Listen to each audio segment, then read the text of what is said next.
Now, when someone's pushed something in this deep inside the ear canal, the removal becomes really difficult. It's a painstaking procedure to get something like this out. So this is what's coming up in today's video, guys. We've got this really deep plug inside this ear canal. Now, if you're new to the channel, then what you're looking at here is not normal, okay? What we're looking at here is a little bit of wax, which is what's stuck to the right-hand side.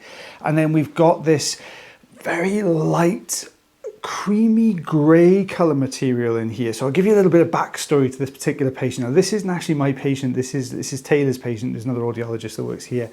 And what you'll see here is that we've got this very light material. Now, that light material is actually part of a silicone sleep plug. So patients wear these a lot just to, especially if they're sort of shift workers and they struggle to get to sleep if there's too much noise in the room, that kind of thing. So it just helps to dampen the noise. Now, unfortunately for this particular patient, what's happened is that the end of this silicone plug is broken away. And what we've got then is this silicone plug sitting much deeper inside the canal. And then we've got this thin layer of wax which has surrounded it.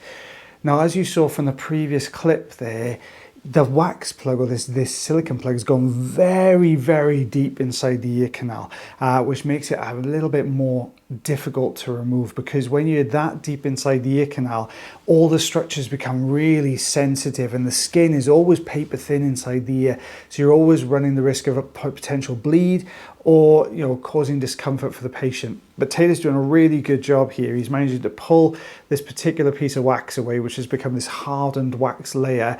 And now what we're left with is this very deep portion of this silicone plug. So Taylor's actually using microsuction here to try and loosen everything up. And you can see around that outside edge here, that little ring of reddy brown color wax. Now, when it's that color, sometimes it can be an indication of a little bit of trauma to the ear canal. And from our experience, when you get patients who've come through with this particular type of problem, they tend to get in there with cotton buds and try to free it up a little bit. It doesn't always work, but it can cause a bit of trauma to the canal. But what we've got here then is it can also be a natural shading of the wax as well. So wax can go from a cream color to a really dark, almost ebony color, depending on the age of the wax. And sometimes some people just produce a different color wax than others. But what you can see with this one is that silicone plug there is actually resting against the eardrum. So it's very deep.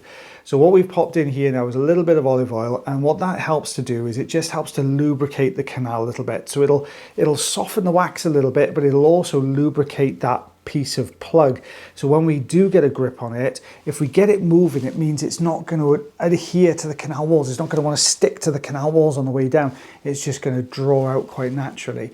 So Taylor's got a slightly thinner tube on here. This is what they call a fine end. So we tend to use two, if you're new to the channel, we tend to use two different size tubes. We have a standard size tube and a fine end. So the fine end is just a little bit smaller in diameter. It's great for precision work then, if you like. And now he's got to be really careful with this because he needs to lift it out of that gap. But if we lift from the bottom, what's going to happen is it's going to push that plug further against the drum. So you can see he's switched up now for a larger tube. This is the standard size tube. He's going to clear away everything in front of the plug, which is going to help him to see the outlines. I do think that's a little bit of dried blood there to the left-hand side. I think that looks like there may have been a little bit of trauma there, looking at how that peeled from the canal wall. But he's going for a grip to try and hold on to that plug, kind of almost bed the tube in a little bit so he can try and draw this away without lifting, which is exactly what he's just managed to do. But now we've encountered a slightly different problem. Because the flat surface of the plug is now spun, it means you've ended up with this angular point, which isn't great for suction to try and pull this end out. It's really difficult to get a grip. If you imagine if you've got a nice flat surface, it's really easy to get that grip on it. If you've got a more angular surface, much harder to get a grip on. So he's just pulling a little bit more. He's almost there. He's switched down to the fine end, that finer diameter, smaller diameter, to hold on a little bit more comfortably here. He's turning it back. Now we've pulled it away from the drum, so we have got this ability to twist and turn this plug a little bit more now than when he was at that deeper section earlier. So this is a set of what they call crocodile forceps, just gripping the edge, trying to get a hold on the edge by the nature of the plug, it's very soft because we're looking at this moldable silicone plug. And in fairness, they don't tend to break off too often in here, but this patient found us because we've posted another video like this showing how we remove this particular plug, and that's how they found us to come along to the clinic as well.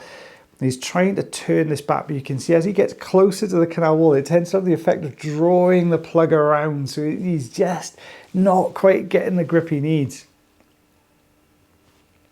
So a little bit more of a painstaking, gentle approach to removing this now. He's going to have to try and use a manual tool. So this is something called the Rosen inserter.